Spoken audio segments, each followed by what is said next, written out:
लहानांपासून मोठ्यांपर्यंत सगळ्यांचाच आवडीचा खाऊ म्हणजे चकली. पण चकली बनवताना बऱ्याचदा ती तुटते, तिला काटे येत नाहीत, अशी एकसंध चकली पडत नाही. पण आज आपण बिना भाजणीची अवघ्या 10 ते 15 मिनिटांमध्ये तयार होणारी ही अशी मस्त काटेदार चकली तयार करणार आहोत. मुळात म्हणजे या आवाजावरून तुम्हाला लक्षात येईल की अतिशय कुरकुरीत अशी चकली तयार झाली आहे आणि अजिबात तेलकट सुद्धा झाली नाहीये. बरं पाहाल तर आतून मस्त अशी पोकळ सुद्धा तयार झाली आहे. अशी ही अजिबात तेलकट न होणारी पोकळ चकली कशी तयार करायची हे पाहणार आहोत. नमस्कार, मी प्रिया, तुमच्या सगळ्यांचं खूप खूप मनापासून स्वागत. उन्हाळ्याच्या मुलांना सुट्ट्या लागलेल्या आहेत, काहीतरी खाऊ हा घरामध्ये हवाच असतो. त्याकरता इथे आपण साधी अगदी तांदळाच्या पिठाची चकली तयार करत आहोत. त्याकरता 1 कप तांदळाचं पीठ घेतलं, अर्धा कप बेसन घेतलेलं आहे, चवीपुरतं मीठ घालायचं, पाव चमचा हिंग घालायचा आहे, 1 चमचा धनेपूड, अर्धा चमचा हळद, 1 चमचा लाल तिखट, 1 टेबलस्पून पांढरे तीळ आणि 1 चमचा ओवा घालायचा आहे. त्याच्याने चव खूप छान येते. आणि हे कोरडे जिन्नस एकदा व्यवस्थित मिसळून घ्यायचे. सगळं साहित्याचं प्रमाण मी डिस्क्रिप्शन मध्ये देईनच.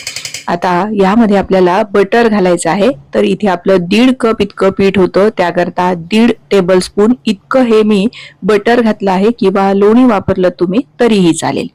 आणि जर तेल घालायचं असेल तर आपल्या पोहे खायच्या चमच्याने 1.5 चमचा तुम्ही तेल घालू शकता. आता हे बटर आहे ना, हे आपल्याला या पिठाला चांगलं असं चोळून घ्यायचं आहे. या बटरमुळे चकली खूप छान होते आणि मी जेव्हा कायम करते तेव्हा बटर किंवा लोणीच यामध्ये घालत असते. आता बघा, मस्त असं मुटका वळतोय, इतकं छान असं हे मोहन लागलं गेलं आहे. असं इतपत आपल्याला मोहन लावून घ्यायचं आहे. आता यामध्ये आपल्याला उकळतं पाणी घालायचं आहे. साधारण 1.5 कपाच्या निम्मे म्हणजे पाऊण कप इतकं आपल्याला यामध्ये पाणी उकळतं घालायचं आहे. जेवढं आपलं पीठ असेल की नाही त्याच्या निम्मे आपल्याला यामध्ये उकळतं पाणी घालायचं आणि हे एकदा चांगलं असं मिसळून घ्यायचं. बघा, साधारण पाऊण कप इतकं आपल्याला पाणी लागलेलं आहे, पाव कप पाणी आपलं उरलेलं आहे. म्हणजे आपल्याला पिठाच्या निम्मे इतकं पाणी लागतं. अगदी गरज वाटली तर आपण या पाण्याचा वापर करूच या, पण मला नाही वाटत की याला पाणी लागेल. कारण घट्टसर जेवढी आपण कणिक भिजवतो तेवढे काटे सुद्धा चांगले येतात आणि चकली मुळात तेलकट होत नाही.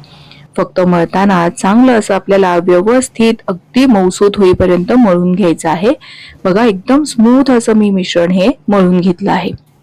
आता ही चकलीची जी ताटली असते त्यातला जो स्मूथ भाग असतो तो वरच्या बाजूने ठेवायचा आणि थोडासा खरखरीत भाग असतो तो खालच्या बाजूने टाकायचा, म्हणजे चकलीला काटे छान येतात. आणि हे पीठ यामध्ये भरताना अगदी घट्ट असं भरायचं, कुठेही हवेची पोकळी शिल्लक राहू द्यायची नाही, म्हणजे एकसंध चकली पडते.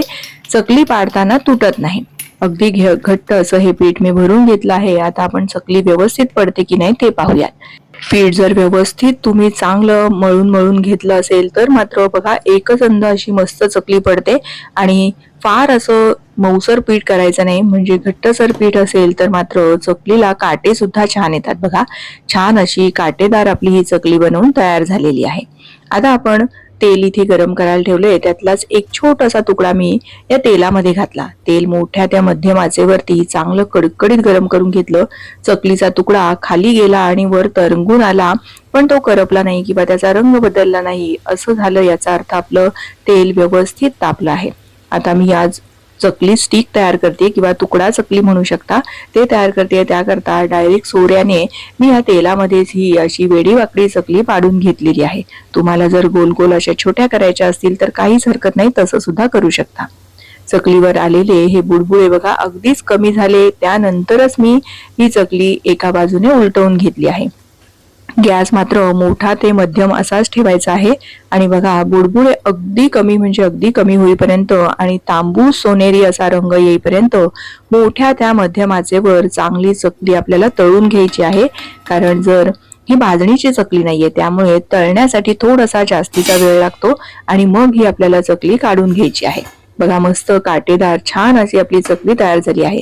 परत दुसरा घाणा घालताना आपल्याला गॅसची आच मात्र कमी जास्त अजिबात करायची नाही. मोठा ते मध्यम आच ठेवायची आणि चकलीवर येणारे बुडबुडे अगदीच कमी होईपर्यंत आणि तांबूस रंग येईपर्यंत ही चकली चांगली तळून घ्यायची आहे. बघा, हे असे बुडबुडे अगदीच कमी होईपर्यंत चकली मी चांगली तळून घेतली आणि मग या पद्धतीने बाकीची सगळी चकली तयार करून घेतली आहे. बघा मस्त अशी आपली कुरकुरीत चकली बनवून तयार झालेली आहे. या आवाजावरून तुम्हाला लक्षातच आलं असेल. आणि बिना भाजणीची झटपट आता प्रवासात जाण्यासाठी किंवा मुलांना संध्याकाळचा खाऊ येता जाता काहीतरी हवं असतं, अशा वेळेस जर तुम्हाला ही चकली बनवून ठेवायची असेल तर तुम्ही आता बनवू शकता. कारण उन्हाळ्याच्या सुट्ट्या आहेत, मुलांना काही नाही काही खाऊ लागतोच. तर अशा वेळेस ही झटपट तयार होणारी चकलीची रेसिपी तुम्हाला कशी वाटली हे मला कमेंट करून नक्की कळवा. आणि जरी तुम्ही आठवडाभरासाठी किंवा महिनाभरासाठी ही चकली बनवणार असाल तरी सुद्धा मस्त अशी हवाबंद डब्यामध्ये भरून ठेवायची, म्हणजे छान अशी ही चकली राहते. प्रवासामध्ये नेण्यासाठी एक उत्तम पर्याय आहे. नक्की करून पहा. केल्यानंतर कमेंट करून सांगायला विसरू नका. तुम्हाला व्हिडिओ थोडा जरी आवडला असेल तर प्लीज व्हिडिओला एक लाईक करा. तुमच्या मैत्रिणींना, नातेवाईकांना जास्तीत जास्त शेअर करा. पुन्हा लवकरच भेटूया अशाच एखाद्या छानशा सोप्या रेसिपीसह. धन्यवाद.